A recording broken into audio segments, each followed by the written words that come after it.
High, আমি দেবপ্রতি। সবাই কেমন আছো? সকলকে জানাই মোস্ট ওয়েলকাম। আজ বানাবো ফুরুলি দিয়ে তরকারি। সম্পূর্ণ ভিডিওটি দেখতে থাকো, আশা করছি খুবই ভালো লাগবে।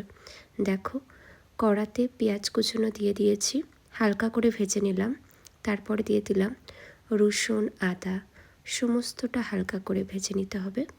তারপরে কাঁচা লঙ্কা, টমেটো সমস্তটা দিয়ে নিলাম, হালকা করে কষিয়ে নিচ্ছি। দেখো, এইবার দিয়ে দেব স্বাদ মতন লবণ, এরপরে দিয়ে দেব হলুদ গুঁড়ো, লঙ্কা গুঁড়ো, জিরে গুঁড়োর একটি মিশ্রণটা দিয়ে দিয়েছি।